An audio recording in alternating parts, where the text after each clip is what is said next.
성령 강림 기대 19일째입니다. 부활주일 후 세 번째 목요일입니다.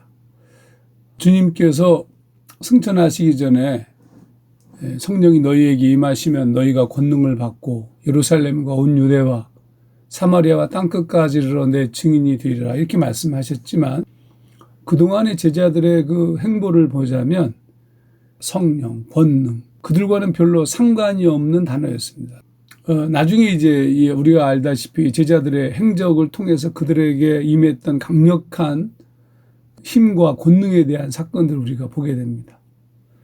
그러니까 지금 예수님의 승천을 보고 예루살렘으로 돌아가고 있었지만 제자들은 굉장히 걱정이 많았을 겁니다.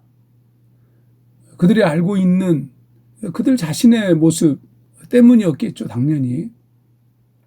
그래서 그런 걱정과 불안한 마음을 가지고 예루살렘으로 돌아가고 있었고 주님이 하신 말씀처럼 예루살렘을 떠나지 말고 아버지께서 약속하신 것을 기다리라 이렇게 말씀을 기억하고 있었지만 그들은 아마 매우 의심하고 있었을 수 있습니다. 그래서 예루살렘으로 돌아왔어요. 그들이 예루살렘에 돌아와서 그들이 묵고 있던 다락방으로 올라갑니다. 사도행전 1장 13절을 세 번역으로 읽어보면 그들은 성 안으로 들어와서 자기들이 묵고 있는 다락방으로 올라갔다. 이 사람들은 베드로와 요한과 야고보 제자들에 대한 이름을 쭉 열거합니다. 그런데 이제 중요한 것은 뭐냐면 이 불안하고 의심하면서 어쩌면 갔을지도 모르는 그 다락방에 거기에 예수의 어머니 마리아를 비롯한 여자들이 또 예수의 동생들이 거기 있었던 거예요. 사도행전 1장 14절 공동번역으로 그 자리에는 예수의 어머니 마리아를 비롯하여 여러 여자들과 예수의 형제들도 함께 있었다. 그들은 모두 마음을 모아 기도에만 힘썼다. 굉장히 중요한 사실은 거기 올라갔더니 거기에 여자들 또 이 사람들이 있었는데 몇 명쯤 되냐면요. 무려 120명이었어요. 120명.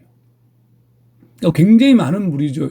예수님의 가룟 유다를 제외하고 11명을 빼면 100명이 넘는 인원이 거기에 모여 있었던 거예요. 그럼 왜 거기에 모여 있었을까? 저는 이 부분 자체가 예수님께서 40일 동안 부활하신 다음에 40일 동안 지상에서 많은 사람들을 만났어요. 고린도전서 15장을 보면 당연히 우리가 처음에 복음서에서 본 것처럼 막달라 마리아를 만났고 또 고린도전서 15장 7절에 형제 야고보를 만났고 또 500여 형제를 만났고 이런 장면들이 나와요. 그러니까 40일 동안 예수님께서 어머니 마리아를 비롯한 다른 여자들이나 사람들을 만났을 확률이 높아요.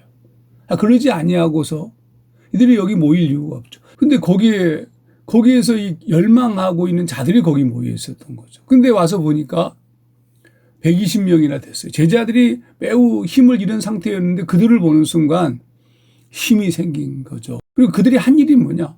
그들이 한 게 기도예요. 제가 아까 읽었던 것처럼 그들은 모두 마음을 모아 기도에만 힘썼다. 그것만이 지금 해야 할 가장 최우선 순위임을 알았다는 뜻입니다. 우리가 오순절 이제 성령 강림을 기대하면서 우리도 해야 될 게 뭐냐? 모든 것의 시작은 기도입니다. 기다리는 기도. 무슨 얘기냐 하면 어떤 목적이나 어떤 의도도 세속적인 것이 전혀 없는 상태에서 오로지 하나님만 구하는 것. 순수한 기도죠. 하나님의 얼굴을 구하는 것.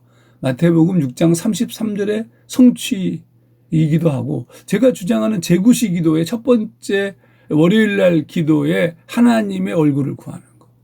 그건 정말 목적 없이 그러니까 진짜 기도죠. 어떤 의도나 목적이나 그런 것이 없이 기도할 수 있는 것이니까. 여러분 오순절 성령을 기대하면서 그동안 기도를 좀 주춤했던 분들은 이제부터 기도에 열심을 내어서 준비하면서 걸어가는 시간이 되었으면 좋겠습니다.